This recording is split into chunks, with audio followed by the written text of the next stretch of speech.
Hello everyone, I am Ms. Khanam. Welcome to Dime Classes. Today we are going to read Geography Class 6 का chapter number 5. तो chapter number 5 का आज हम cover करने वाले हैं पार्ट 2, जिसमें हम पढ़ेंगे हाइड्रोस्फीयर और एटमॉस्फेयर के बारे में.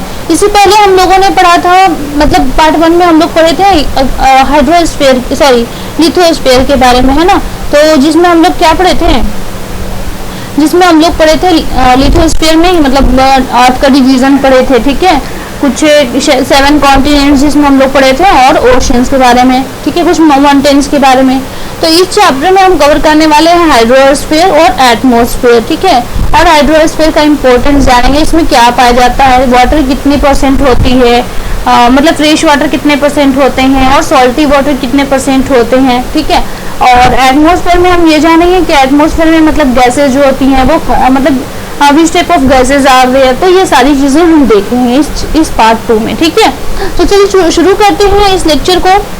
तो इस लेक्चर का फर्स्ट पैराग्राफ है, the earth is called the blue planet. Earth क्या है, एक ब्लू प्लैनेट है. ठीक है, और जिसमें 71% वाटर जो है वो अर्थ जो है वो कवर्ड है वाटर से. ठीक है, 71%, और 29% अर्थ जो है वो कवर्ड है लैंड से. ठीक है, तो आप देख रहे हो कितने की चेंजिंग है, कितने का डिफरेंशिएट है दोनों के बीच में, है ना, दोनों के परसेंटेज के बीच में. वाटर कितना है अर्थ पे, 71% में फैला हुआ है वाटर. ठीक है, और मतलब बाकी का जो अर्थ बचता है 29%, उसमें है हमारा लैंड. ठीक है, तो इतने का डिफरेंशिएट है. अब हाइड्रोस्फीयर जो है ना वो हर मतलब वाटर का के जितने भी फॉर्म्स होते हैं वो सारे फॉर्म्स हाइड्रोस्फीयर में होते हैं. ठीक है, तो वाटर के कौन कौन से फॉर्म्स होते हैं, जैसे रनिंग वाटर हो गया, कहाँ से, ओशियन से या फिर रिवर्स से जो फ्लो कर रही होती है ना, या लेक्स में. ठीक है, फिर आइस एंड ग्लेशियर्स का जो आइस होता है उसमें, फिर अंडरग्राउंड वाटर हो गया, वाटर वेपर हो गया. वाटर वेपर कहाँ मौजूद होता है, एटमॉस्फेयर में, है ना. तो ये सारे वाटर के जो फॉर्म्स होते हैं ना वो सारा कंसिस्ट करता है हाइड्रोस्फीयर. ठीक है, और ये बनाता है फिर हाइड्रोस्फीयर बनाता है. ठीक है, अब हम पढ़ेंगे आगे. देखो अब देखो परसेंट वो जो होता है कहाँ पाया जाता है, ओशियन में पाया जाता है. ठीक है, अर्थ का मतलब 97% ओशियन में पाया जाता है, जो कि क्या होता है, टू सॉल्टी होता है, मतलब काफी सॉल्टी होता है, ये हमारे यूज का नहीं होता है ना. और मतलब बाकी जो लार्ज प्रोपोर्शन जो बचती है, मतलब 97% तो वाटर हो गया. ठीक है, बाकी का 3% बचा. तो वो जो प्रोपोर्शन बचती है तो उसमें से भी जो है वो मतलब कुछ फॉर्म्स जो होते हैं वाटर के, जो कुछ फॉर्म्स होते हैं वो आइस शीट में पाए जाते हैं. ठीक है, कुछ जो होते हैं आइस शीट में पाए जाते हैं और कुछ ग्लासेस के फॉर्म में पाए जाते हैं. ठीक है, और तो इस तरह से जो होते हैं, बाकी क्या बचा, जो मतलब बहुत ही स्मॉल परसेंटेज वाटर का जो होता है ना वो फ्रेश होता है, बहुत ही स्मॉल % ऑफ वाटर. ठीक है, वो ह्यूमन यूज के लिए होता है, जो हम लोग यूज करते हैं फ्रेश वाटर. तो बाकी का जो 97% जो होता है अर्थ का वाटर वो टू सॉल्टी होता है, वो हमारे यूज का नहीं होता है. इफ यू यूज तो क्या होगा, हमारे हेल्थ को ये डैमेज करेगी, है ना, हमारी लाइफ को ये डैमेज करेगी, इसलिए हम यूज नहीं करते हैं. अब ये देखो, ये आप देख रहे हो, है ना, देखो ये क्या, ये अर्थ है. ठीक है, ये एक अर्थ है और अर्थ पे जो है ना ये ओशियन है, 97.5% आप देख रहे हो ना, ये ओशियन मतलब ओशियन का पानी है. ठीक है, ओशियन में ये क्या है, वाटर है, 97.5% है. और ये देख रहे हो यहाँ पे फ्रेश वाटर हमें कितना मिलता है, ओनली 2.5% है. आप समझ रहे हो हम लोगों को वाटर जो है कितनी कम क्वांटिटी में मिलती है ना, यहाँ पे कितनी कम क्वांटिटी है हमें मतलब फ्रेश वाटर की जो हम लोग यूज कर रहे हैं. तो अर्थ क्या है, ब्लू प्लैनेट है. ये ब्लू देख रहे हैं ना, ये ब्लू देख रहे हो, तो अर्थ एक ब्लू प्लैनेट है. बट ब्लू प्लैनेट होने की वजह होने के बाद भी जो है we have to face shortage of water. हम लोगों को मतलब शॉर्टेज ऑफ वाटर फेस करनी पड़ रही है ना, वाटर की कमी है. क्यों है, क्योंकि मतलब फ्रेश वाटर बस 2.5% है, तो इस वजह से हो रही है. और ओशन में 97.5% है, तो ये तो है बट ये काफी सॉल्टी होती है और ये हमारे यूज का नहीं है. इफ यू यूज, ठीक है, अगर हम यूज करेंगे तो our life will be damage, है ना. तो चलिए अब आगे बढ़ते हैं. इसके बाद देखो आगे क्या है, ये कुछ मैप दिखाए गए हैं. यहाँ पे एशिया कॉन्टिनेंट है, Asia, Africa, north south America, Antarctica नीचे में रहा. ये देखो नीचे दिखा देती हूँ अभी, ये रही अंटार्कटिका, फिर यूरोप और ऑस्ट्रेलिया, है ना, यूरोप और ऑस्ट्रेलिया. तो चलिए अब आगे चलते हैं। ये तो कॉन्टिनेंट्स वैसे मैं आपको याद करवा ही चुकी हूँ, एरिया वाइज तो बता चुकी हूँ ना पार्ट 1 में। Asia, Africa, north south America, Antarctica, Europe, Australia. बहुत इजी है, सो सिंपल, याद हो जाएगा वैसे ही। ठीक है, यहाँ पे देख लो, आप इसे देख लेना एक बार, एक नजर इसे देख लेना क्या कह रही है, और इसका आंसर आप मुझे कमेंट बॉक्स में टाइप करके बताओगे। ठीक है, नेम द लार्जेस्ट कॉन्टिनेंट और विच इज लार्जर, यूरोप और ऑस्ट्रेलिया। तो इसका आंसर आप मुझे कमेंट बॉक्स में टाइप करके बताओगे। ये आपका होमवर्क है। चलो अब आगे चलते हैं। बाकी यहाँ पे भी कह रहा है कि मतलब आज क्या है, ब्लू प्लांट होने के बाद भी जो है we have to face shortage of water. अब हम पढ़ेंगे ओशियन के बारे में। ओशियन क्या है ना, ओशियन क्या है? Ocean are the major part of hydrosphere. ठीक है, हाइड्रोस्फीयर का ही एक मेजर पार्ट है। अब मेजर पार्ट क्यों कहा गया, ओशियन को क्यों कहा गया मेजर पार्ट? क्योंकि यहाँ पे जो है ना 97.5% वाटर जो है ओशियन में पाया जाता है ना। जो कि पानी कैसा होता है, सॉल्टी होता है ना, काफी सॉल्टी होता है। ठीक है, और ये सारे ये जो मतलब ओशियन जो है ना एक दूसरे से इंटरकनेक्टेड है। और ओशियन वाटर जो है वो मूव करती है किस तरह से मूव करती है, ये किस तरह से मूव करती है, मतलब इसमें जो मूवमेंट होती है ना, ओशन की जो मूवमेंट होती है वो 3 टाइप्स की होती है। ठीक है, कितने टाइप्स की होती है? 3 टाइप्स की होती है।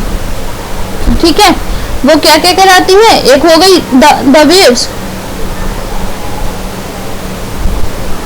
एक हो गई द वेव्स, मतलब मूवमेंट जो होती है वो द वेव्स है।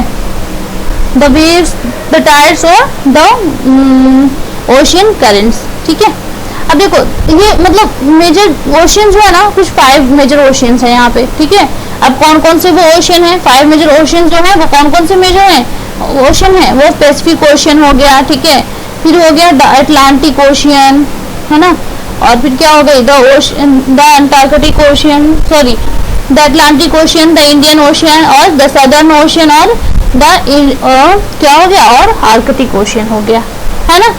ये देख लो, मैं बताती हूँ, मतलब 5 मेजर ओशियंस है यहाँ पे, Pacific ocean, the Atlantic ocean, the Indian ocean, the southern ocean और द क्या हो गया, द आर्कटिक ओशियन। ठीक है, ये अदरवाइज आपको बताया गया, साइज के अकॉर्डिंग आपको बताया गया है। ठीक है, अब देख लेते हैं हम साइज के अकॉर्डिंग कैसे बताया गया है। पैसिफिक ओशियन, ये पैसिफिक ओशियन जो है ये सबसे लार्जेस्ट ओशियन है ना, ये सबसे लार्जेस्ट ओशियन है। तो अब हम पढ़ेंगे सबसे पहले पैसिफिक ओशियन के बारे में। ठीक है, Pacific ocean is the largest ocean, it is spread over 1/3 of the earth. ये जो है ना अर्थ के जो है 1/3 में ये स्प्रेड है, फैला हुआ है। और यहाँ पे मतलब पैसिफिक ओशियन में ही एक मैरियाना ट्रेंच पाई जाती है, जिसकी डेप्थ कितनी है मैं आपको बताई थी पार्ट 1 में, है ना। इसका प्रीवियस चैप्टर जो मैं बताई थी, सॉरी प्रीवियस पार्ट जो मैं पढ़ाई थी उसमें बताई थी आपको। इसकी मैरियाना ट्रेंच की जो डेप्थ है वो सबसे मतलब काफी ग्रेटेस्ट डेप्थ है, और जिसकी जो मतलब डेप्थ जो है ना वो 11,022 मीटर्स है ना। तो ये लाई करती है कहाँ, पैसिफिक ओशियन में लाई करती है मैरियाना ट्रेंच। ठीक है, और पैसिफिक ओशियन जो होती है ना ऑलमोस्ट सर्कुलर होती है शेप में। ठीक है, और ये घिरी होती है और एशिया, ऑस्ट्रेलिया और नॉर्थ साउथ अमेरिका से घिरी होती है। ठीक है, देख रहे हैं यहाँ पे Asia, Africa, north south, sorry Asia, Australia, north south America से ये घिरी होती है। कौन? Pacific ocean. ठीक है, अब देखो क्वेश्चन है, look at the map and find out the location end of the continents around the Pacific ocean. Pacific ocean का जो लोकेशन है ना, मतलब चारों तरफ जो भी कॉन्टिनेंट्स है उसके चारों तरफ उससे बताना, मतलब उसकी लोकेशन बतानी है। ठीक है, चलो आ जाओ मैप पे, आ जाओ मैप पे भी बता देती हूँ, सब समझ में आ जाएगा बिल्कुल, है ना, कोई कंफ्यूजन नहीं रहेगी, बता देती हूँ भी सारा कुछ। चलो इसे पहले रोटेट कर लेते हैं।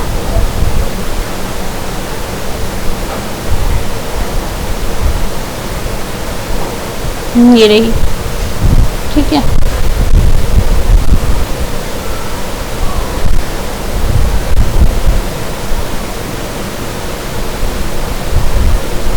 चलो अब देखो किसके बारे में हम पढ़ रहे हैं, पैसिफिक ओशन का नाम पढ़ रहे हैं ना।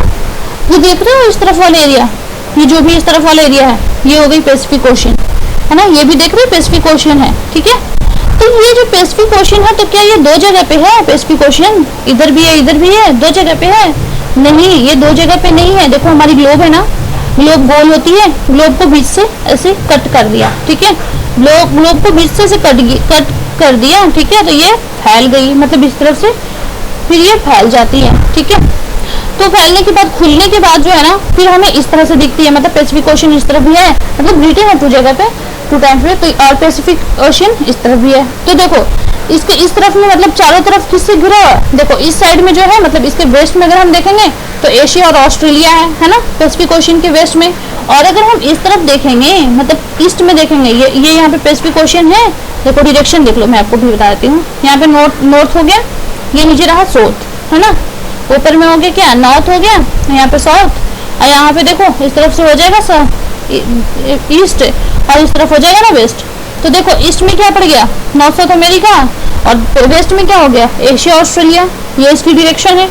आगे समझ में, चलो अब देख लेते हैं आगे, ठीक है। पैसिफिक ओशन तो हो गया, अब हम देखेंगे क्या देखेंगे, अटलांटिक ओशन, ठीक है।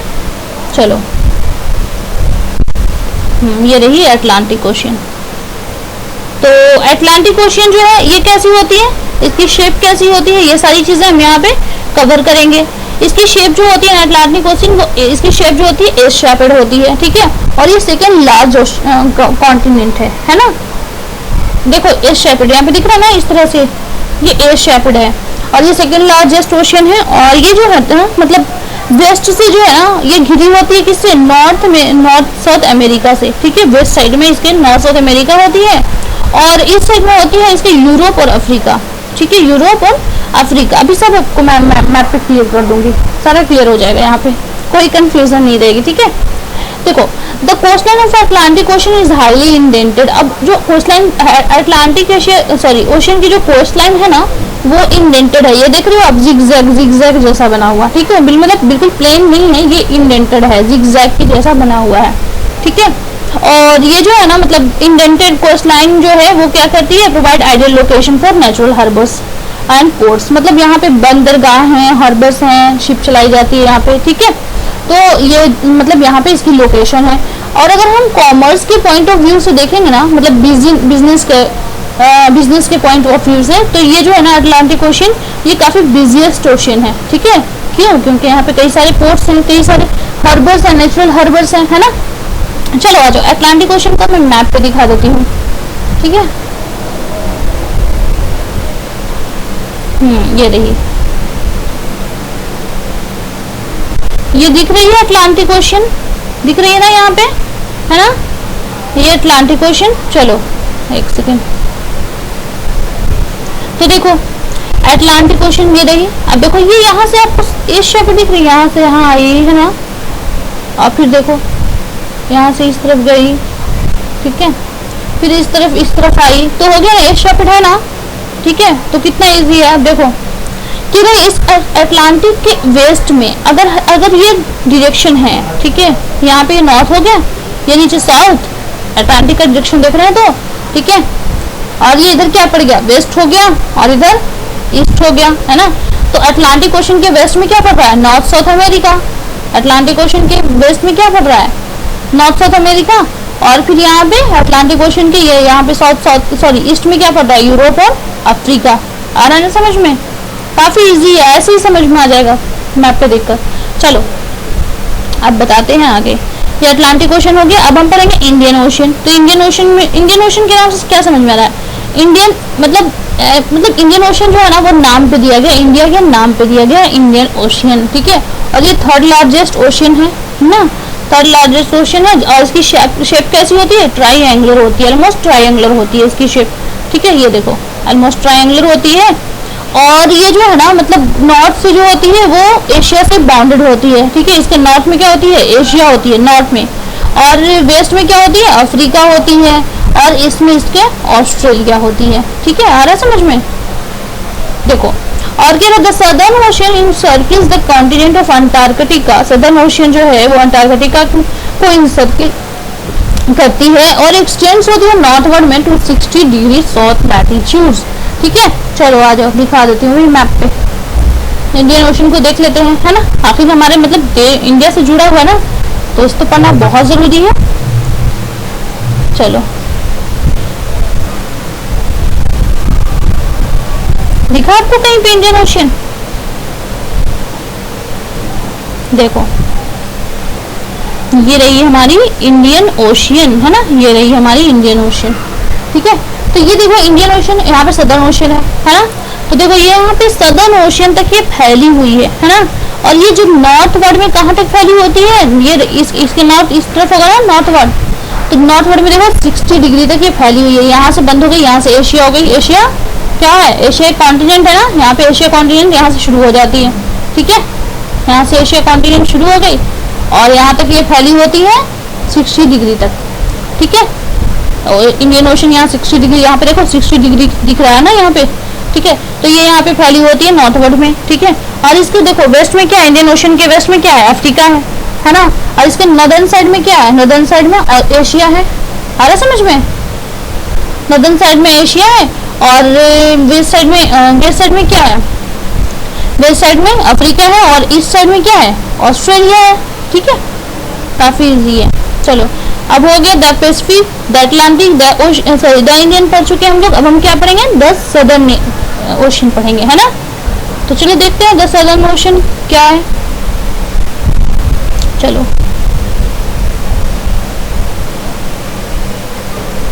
हाँ, सदर्न ओशन के बारे में भी अभी मैं आपको बताई ना, सॉरी, सदर्न ओशन के बारे में तो भी मैं बताई। ये जो होती है encircle the continent Antarctica and x tends. ठीक है, ये मतलब अंटार्कटिका कॉन्टिनेंट को क्या करती है, मतलब सदर्न ओशन के बारे में अब हम पढ़ेंगे हम। तो सदर्न ओशन जो है वो क्या करती है, अंटार्कटिका कॉन्टिनेंट को इनसर्किल करती है ना। और ये फैली होती है northward to 60 degree south latitude. ठीक है, मतलब नॉर्थवर्ड में फैली होती है कितनी, 260 डिग्री साउथ लैटिट्यूड से ये फैली होती है। अब हम पढ़ेंगे आर्कटिक ओशन के बारे में। तो आर्कटिक ओशन के बारे में क्या पढ़ेंगे, आर्कटिक ओशन कहाँ पे लोकेटेड है। आर्कटिक ओशन से नाम समझ में आ रहा है आपको कुछ, आर्कटिक से, आर्कटिक याद आ रहा है कुछ, मतलब 4 important parallel of latitudes, tropic of Cancer, tropic of Capricorn और Arctic circle and Antarctic circle, याद आ रहा ना। तो ये इससे रिलेटेड है। तो आर्कटिक ओशियन जो है ना वो रिलेटेड है कहाँ पे, आर्कटिक सर्किल में रिलेटेड है, सॉरी लोकेटेड है। ठीक है, और ये सराउंड होती है किसके, नॉर्थ पोल के सराउंड्स होती है, मतलब नॉर्थ पोल को ये घेरे होती है। और ये कनेक्टेड होती है पैसिफिक ओशियन से by a narrow stretch of shallow water. ठीक है, मतलब शैलो वाटर का ये नैरो स्ट्रेच से ये कनेक्टेड होती है। ठीक है, जो कि शैलो वाटर क्या कहलाती है, जो नैरो स्ट्रेच है ना वो क्या कहलाती है, बेरिंग स्ट्रेट कहलाती है। ठीक है, सब कुछ ऐसे याद कर लेना है। ठीक है, ज्यादा रटने की जरूरत नहीं है। अब देखो, it is bound by northern coast of North America and Eurasia. और ये जो है ना बाउंडेड होती है किससे, नॉर्थ अमेरिका और यूरेशिया, नॉर्थ अमेरिका और यूरेशिया की नॉर्दर्न कोस्ट से आर्कटिक ओशियन जो है वो घिरी होती है। ठीक है, चलो देखती हूँ, अभी देख लेते हैं, मैप पे भी देख लीजिए, सब क्लियर हो जाएगा। सदर्न ओशियन के बारे में ये है ना, यही मतलब सदर्न हेमिस्फीयर में होती है सदर्न ओशियन। और अभी हम क्या पढ़ रहे थे, अभी हम लोग आर्कटिक ओशियन के बारे में पढ़ रहे थे, आर्कटिक ओशियन, है ना। चलो देखती हूँ, ये रही हमारी आर्कटिक ओशियन। ठीक है, तो ये रही हमारी आर्कटिक ओशन। तो आर्कटिक ओशन के बारे में हम लोग क्या पढ़े, ये जो है ये कहाँ पे मौजूद होती है, मतलब नॉर्दर्न पोल, ये देखो आर्कटिक सर्किल यहाँ से स्टार्ट होती है। ठीक है, ये बिल्कुल इस तरफ, ये बिल्कुल मतलब ये फैली हुई है ना, इस तरफ ये फैली हुई है। देखो अभी मैं आपको बताती हूँ। तो यहाँ पे 0 डिग्री नॉर्थ पोल है ना, यहाँ पे नॉर्थ पोल। ठीक है, अब देखो ये क्या किए हुए, यहाँ पे आर्कटिक सर्किल है ना, यहाँ पे एक आर्कटिक सर्किल है। तो आर्कटिक सर्किल में लोकेटेड है ये आर्कटिक ओशियन। ठीक है, और ये जो है मतलब देखो किससे घिरी है, नॉर्थ अमेरिका है ना, ये नॉर्थ अमेरिका, ये जा रही है नॉर्थ अमेरिका, ये पूरा नॉर्थ अमेरिका है, यहाँ तक की एक्सटेंड है, सॉरी ये उस तरफ हो गया ना। ये देखो ये यहाँ तक ये एक्सटेंड है। तो नॉर्थ अमेरिका के ये नॉर्दर्न कोस्ट हो गया ना, ये नॉर्दर्न कोस्ट ऊपर वाला हिस्सा, तो ये नॉर्दर्न कोस्ट। और ये देखो यूरेशिया, मतलब यूरोप को अगर हम मिलाएं और एशिया को, तो यूरेशिया होता है ना, तो यूरोप का नॉर्दर्न, मतलब यूरेशिया का नॉर्दर्न, दोनों को मिला दे तो यूरोप और एशिया, ये दोनों का जो नॉर्दर्न कोस्ट है, ये वाला कोस्ट। ठीक है, तो नॉर्दर्न कोस्ट जो है आर्कटिक ओशियन जो है वो घिरी हुई है ना। आ रहा समझ में, आई होप कि आपको अच्छे से समझ गया होगा, समझ में आ गया होगा, कोई कंफ्यूजन नहीं रही होगी, है ना। चलो अब चलते हैं। तो हम लोग ओशन तो कंप्लीट कर चुके हैं, 5 मेजर ओशन कंप्लीट कर चुके हैं। अब हम पढ़ेंगे एटमॉस्फेयर के बारे में, ठीक है। मतलब यहाँ तक अब हम लोग कहाँ मतलब क्या क्या कवर कर चुके हैं। लिथोस्फीयर पढ़ चुके हैं, हाइड्रोस्फीयर पढ़ चुके हैं ना। लिथोस्फीयर में हम लोग क्या पढ़े थे, सॉलिड पोर्शन ऑफ द अर्थ के बारे में पढ़े थे, कॉन्टिनेंट्स के बारे में पढ़े थे। और हाइड्रोस्फीयर में हम लोग क्या पढ़े, ओशियन के बारे में पढ़े, वाटर के बारे में पढ़े, है ना।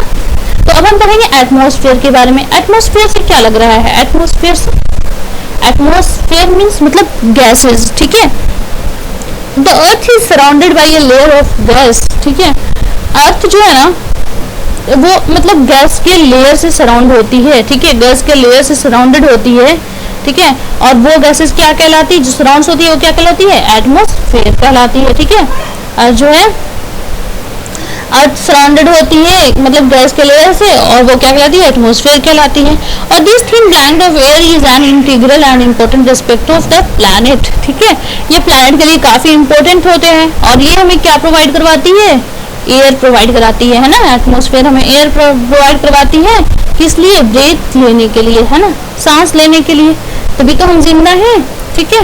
और ये क्या करती है, ये हमें प्रोटेक्ट भी करती है। किस तरह से प्रोटेक्ट करती है, तो सन के हार्मफुल रेज से ये हमें प्रोटेक्ट करती है, ठीक है। सन के हार्मफुल रेज से ये हमें प्रोटेक्ट करती है एटमॉस्फेयर। अब हम एटमॉस्फेयर जो है ना वो एक्सटेंड होती है, extend up to height of about 1600 kilometre, ठीक है। इसकी हाइट जो होती है कितनी होती है, 1006 किलोमीटर इसकी हाइट होती है, ठीक है। उतने तक ये फैली होती है ऊपर में, ठीक है। और एटमॉस्फेयर डिवाइडेड होती है 5 लेयर्स में, ठीक है। और किस किस बेस्ड पे ये डिवाइड होती है, तो कंपोजिशन के बेस्ड पे होती है, टेम्परेचर के बेस्ड पे होती है, और भी अदर प्रॉपर्टीज होते हैं उसके बेस्ड पे ये डिवाइडेड होती है, ठीक है। तो अब हम देखते हैं।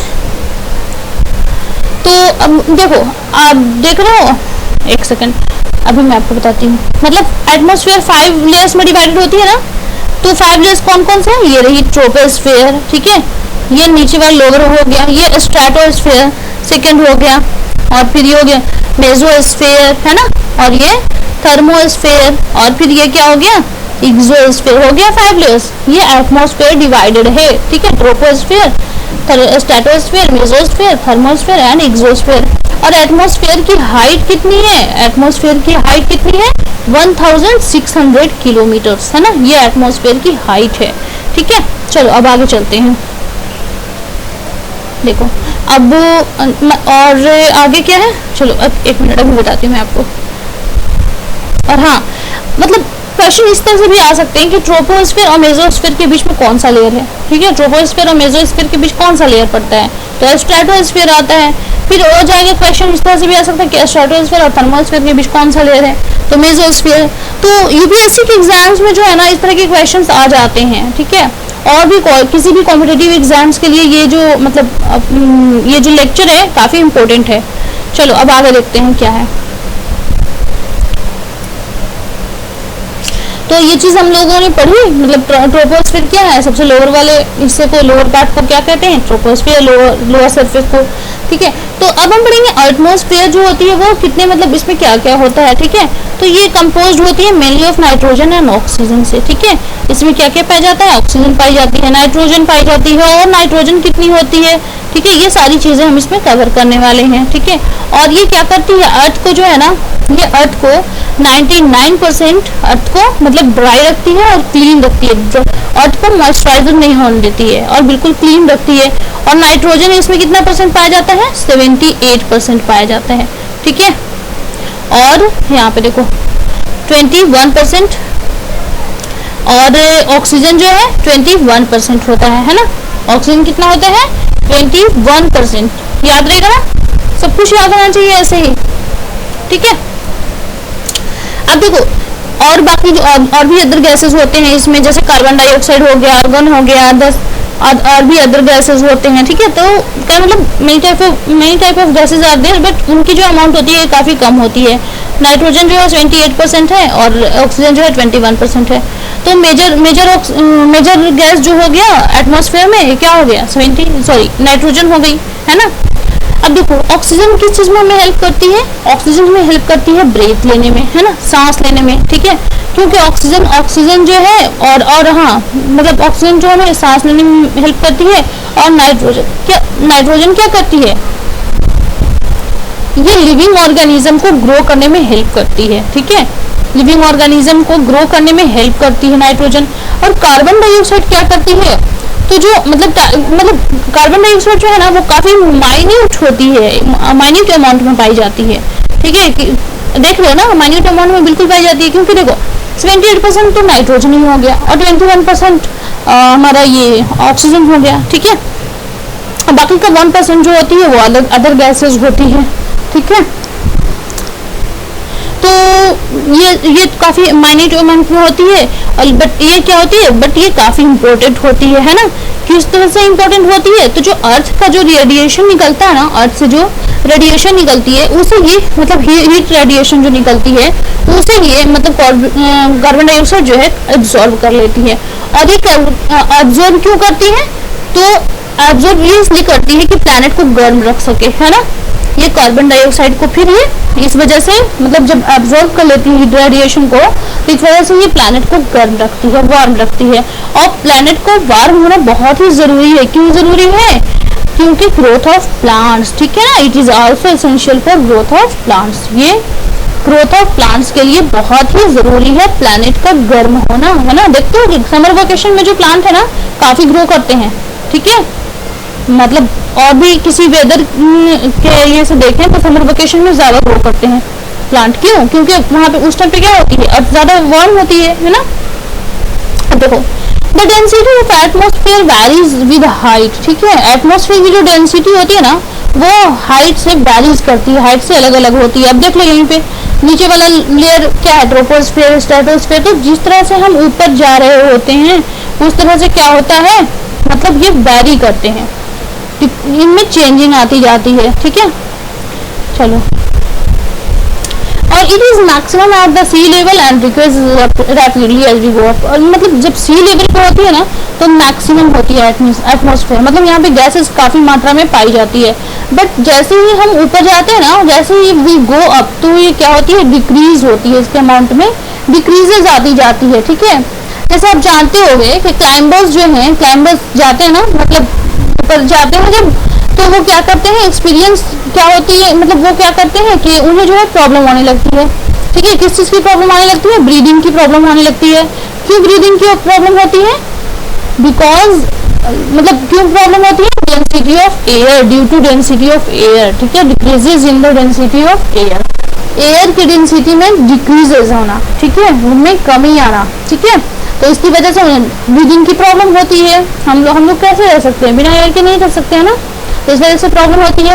और फिर वो इसलिए वो क्या कैरी करते हैं, ऑक्सीजन सिलेंडर अपने साथ वो कैरी करके चलते हैं। जब व्हेन दे गो अप ना, जैसे ही वो ऊपर मतलब जाते हैं ना, तो वो एक ऑक्सीजन का सिलेंडर अपने साथ कैरी करते हुए जाते हैं, ठीक है। क्यों, क्योंकि उन्हें कोई ब्रेथ की प्रॉब्लम ना हो, सांस लेने में कोई प्रॉब्लम ना हो, ठीक है, एट हाई एल्टीट्यूड्स पे, ठीक है, उन्हें कोई प्रॉब्लम ना हो। अब देखो टेम्परेचर भी जो है, तो टेम्परेचर भी डिक्रीज होता है एज वी गो अपवर्ड। जैसे ही हम लोग ऊपर की तरफ जाते हैं तो टेम्परेचर आल्सो डिक्रीजेज, ठीक है। इस तरह के भी क्वेश्चंस आ सकते हैं कॉम्पिटिटिव एग्जाम्स में, ठीक है। ये पॉइंट टू पॉइंट जो है ना काफी इसके इंपॉर्टेंट होते हैं। चलो अब देखते हैं आगे। और मतलब this varies from place to place. ये प्लेस टू प्लेस जो है क्या होती है, वैरीज करती है। मतलब एग्जर्ट प्रेशर जो होती है ना वो प्लेस टू प्लेस वैरीज करती है। जैसे सम एरियाज, कहीं पे आप जाओगे तो क्या करोगे, वहां पे हाई प्रेशर होती है, और कहीं पे आप जाओगे तो लो प्रेशर होती है, ठीक है। हाई प्रेशर होती है कहीं पे एयर का, और कहीं पे लो प्रेशर होती है। अब air moves from high pressure to low pressure. अब एयर जो है ना, एयर जब हाई प्रेशर, यहाँ पे हाई प्रेशर है और यहाँ पे लो प्रेशर है, जब हाई प्रेशर से लो प्रेशर की तरफ मूव कर रहा होता है तो वो क्या कहलाती है, तब वो वाइंड कहलाती है, ठीक है। जब एयर हाई प्रेशर से लो प्रेशर की तरफ मूव कर रहा होता है तो वो वाइंड कहलाती है। तो हम लोग अभी तक कवर कर चुके हैं क्या, लिथोस्फीयर, हाइड्रोस्फीयर एंड एटमॉस्फेयर।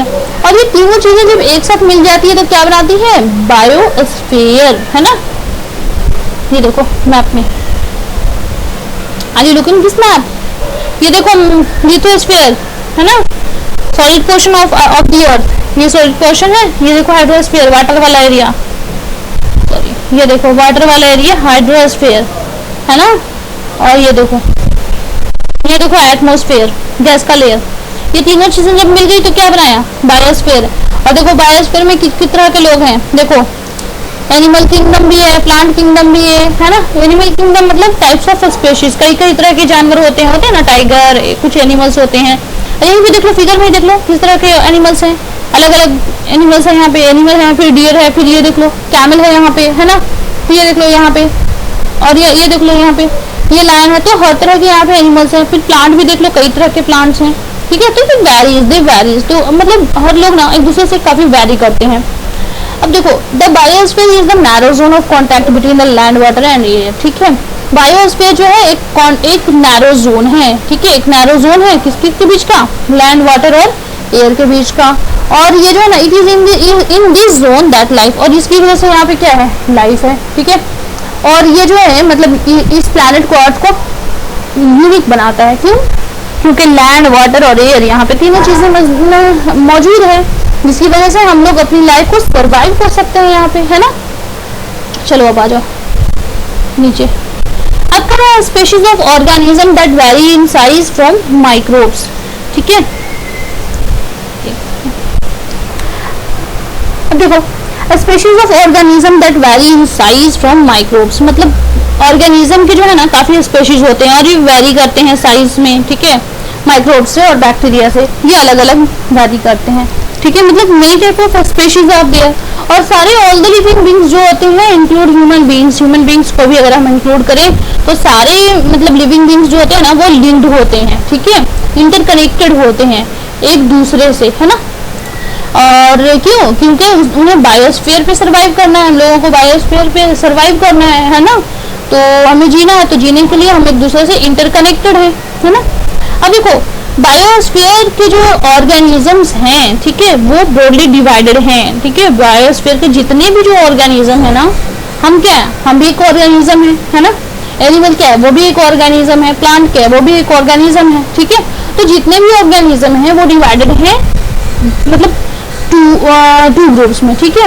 और वो सारे को डिवाइड किया गया, एक प्लांट किंगडम में रखा गया किसी को, और फिर मतलब प्लांट वाले को प्लांट किंगडम में रखा गया और एनिमल से रिलेटेड को एनिमल किंगडम रखा गया, ठीक है।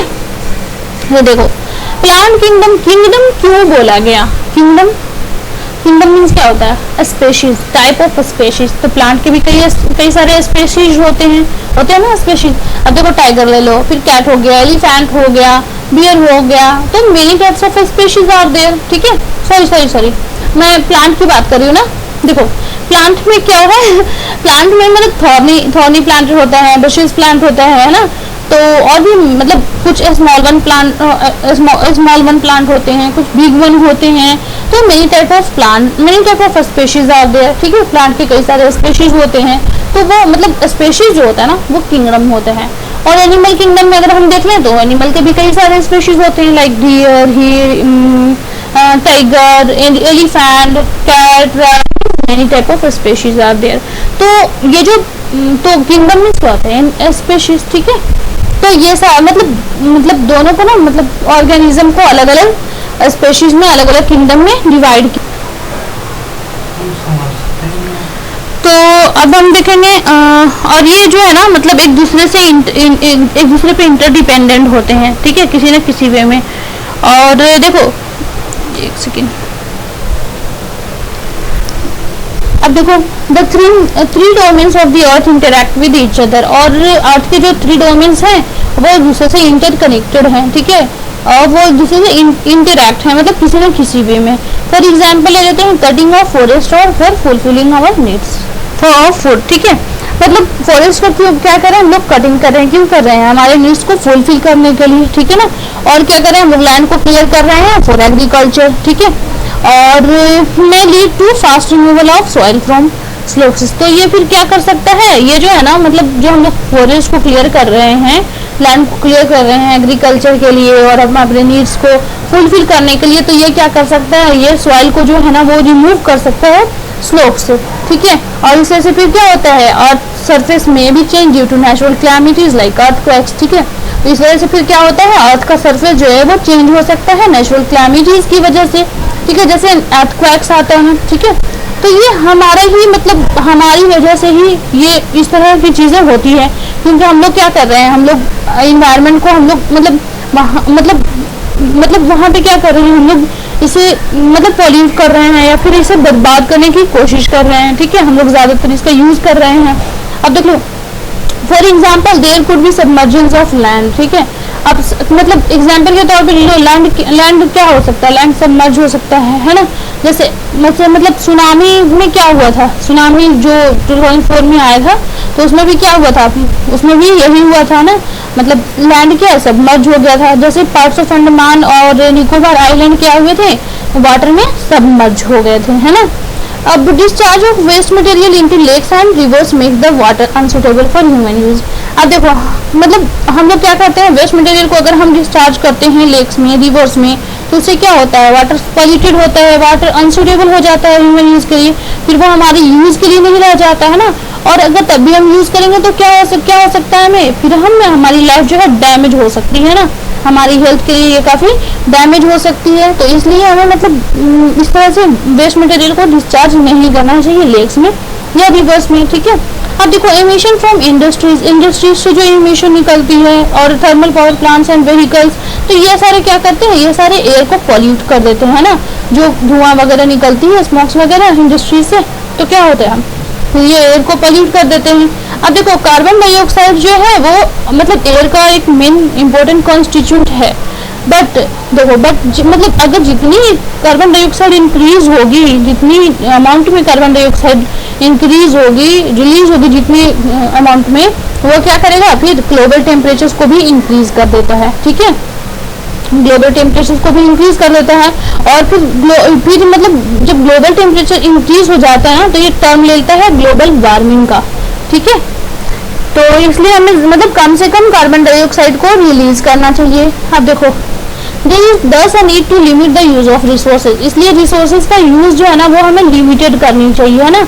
और ऑफ द अर्थ, तो क्यों लिमिटेड रखनी चाहिए, करनी चाहिए, क्योंकि मतलब जो लिथोस्फीयर, एटमॉस्फेयर और हाइड्रोस्फीयर का जो नेचर है ना, जो नेचर है डोमेन्स, उसे मतलब हम उसका बैलेंस बनाए रखें, ठीक है, मेंटेनेंस करके रखें।